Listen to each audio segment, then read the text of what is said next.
Audio clip number 75 انشاءاللہ اس audio clip میں قرآن پاک کی سورہ بقرہ کی آیت نمبر 218 سے 220 کی تلاوت، ترجمہ اور تفسیر قرآن صراط الجنان سنیں گے۔ بسم اللہ الرحمن الرحیم۔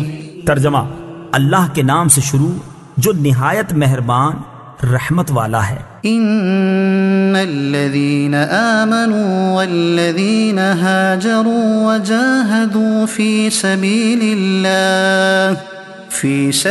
الله أولئك يرجون رحمة الله والله غفور رحيم۔ ترجمہ: بے شک وہ لوگ جو ایمان لائے اور وہ جنہوں نے اللہ کے لیے اپنے گھر بار چھوڑ دیے اور اللہ کی راہ میں جہاد کیا، وہ رحمت الہی کے امیدوار ہیں اور اللہ بخشنے والا مہربان ہے۔ ان الذین آمنوا، بے شک وہ لوگ جو ایمان لائے۔ اس آیت میں ایمان، ہجرت اور جہاد تین بڑے اعمال کا ذکر ہے، اور یہ تینوں اعمال بجا لانے والوں کے بارے میں اولئک یرجون رحمت اللہ، وہ رحمت الہی کے امیدوار ہیں۔ تفسیر صراط الجنان میں ہے۔ اس سے معلوم ہوا کہ عمل کرنے سے اللہ تعالیٰ پر اجر دینا واجب نہیں ہو جاتا، بلکہ ثواب دینا محض اللہ تعالیٰ کا فضل ہے۔ يسألونك عن الخمر والميسر قل فيهما إثم كبير ومنافع للناس وإثمهما أكبر من نفعهما ويسألونك ماذا ينفقون قل العفو كذلك يبين الله لكم الآيات لعلكم تتفكرون۔ ترجمہ: آپ سے شراب اور جوئے کے متعلق سوال کرتے ہیں، تم فرما دو ان دونوں میں کبیرہ گناہ ہے، اور لوگوں کے لیے کچھ دنیاوی منافع بھی ہیں، اور ان کا گناہ ان کے نفع سے زیادہ بڑا ہے۔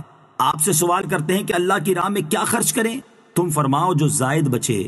اسی طرح اللہ تم سے آیتیں بیان فرماتا ہے تاکہ تم غور و فکر کرو۔ یسألونک عن الخمر والمیسر، آپ سے شراب اور جوئے کے متعلق سوال کرتے ہیں۔ تفسیر صراط الجنان میں ہے۔ یاد رہے کہ اس آیت میں شراب کو حرام قرار نہیں دیا گیا، بلکہ حرمت کی آیات سورہ مائدہ میں بعد میں نازل ہوئیں، اور 3 ہجری میں غزوہ احزاب سے چند روز بعد شراب حرام کی گئی۔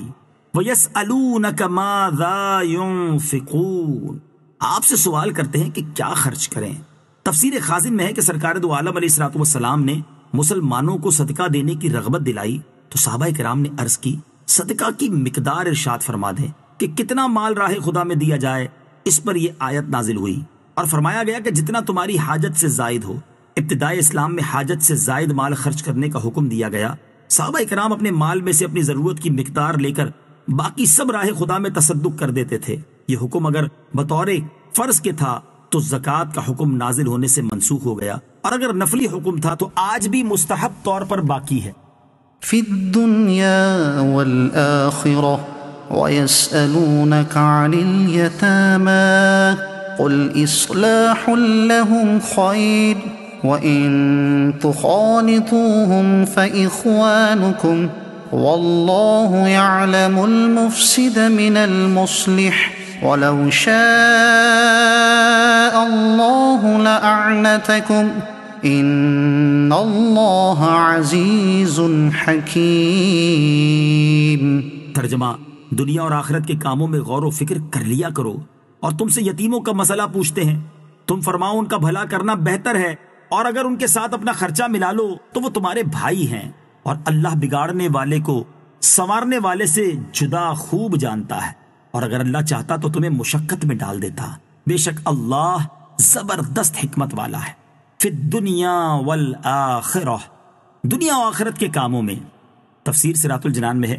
اس حصے کا تعلق پچھلی آیت کے آخری جملے سے ہے، اور اس کا معنی یہ بنے گا تاکہ تم دنیا و آخرت کے معاملے میں غور و فکر کرو، یعنی جتنا تمہاری دنیاوی ضرورت کے لیے کافی ہو وہ لے کر باقی سب مال اپنی آخرت کے نفع کے لیے خیرات کر دو۔ اس سے جدا گانا بھی دنیا و آخرت کے کام سوچ سمجھ کر ہی کرنے چاہیے۔ وَيَسْأَلُونَكَ عَنِ الْيَتَامَى، اور تم سے یتیموں کا مسئلہ پوچھتے ہیں۔ جب یہ آیت ان الذین یأکلون اموال الیتامی ظلما نازل ہوئی کہ یتیموں کا مال کھانے والا اپنے پیٹ میں جہنم کی آگ بھرنے والا ہے، تو لوگوں نے یتیموں کے مال جدا کر دیے اور ان کا کھانا پینا علیحدہ کر دیا۔ اس میں یہ صورتیں بھی پیش آئیں کہ جو کھانا یتیم کے لیے پکایا جاتا اس میں سے کچھ بچ جاتا اور خراب ہو جاتا اور کسی کے کام نہ آتا، اس میں یتیموں کا نقصان ہونے لگا۔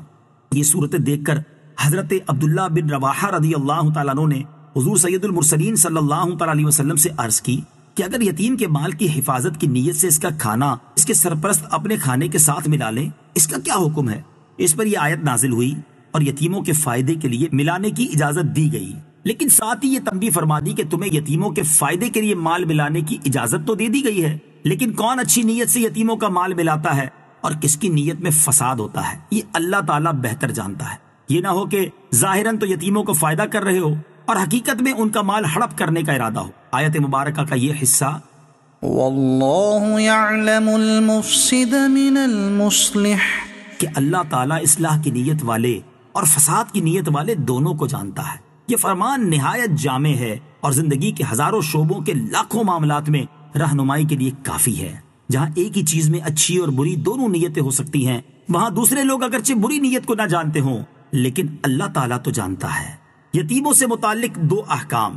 نمبر 1، یتیم وہ نابالغ بچہ یا بچی ہے جس کا باپ فوت ہو گیا ہو، اگر اس کے پاس مال ہو اور اپنے کسی ولی کی پرورش میں ہو۔ اس کے احکام اس آیت میں مذکور ہیں کہ ولی خواہ اس یتیم کا مال اپنے مال سے ملا کر اس پر خرچ کرے یا علیحدہ رکھ کر جس میں یتیم کی بہتری ہو وہ کر سکتا ہے، لیکن ملانا خراب نیت سے نہیں ہونا چاہیے۔ نمبر 2، اگرچہ اس آیت کا نزول یتیموں کی مالی اصلاح کے بارے میں ہوا مگر اصلاح کے لفظ میں ساری مصلحتیں داخل ہیں۔ یتیموں کے اخلاق، اعمال، تربیت، تعلیم سب کی اصلاح کرنی چاہیے۔ یوں سمجھے کہ یتیم ساری مسلم قوم کے لیے اولاد کی طرح ہیں۔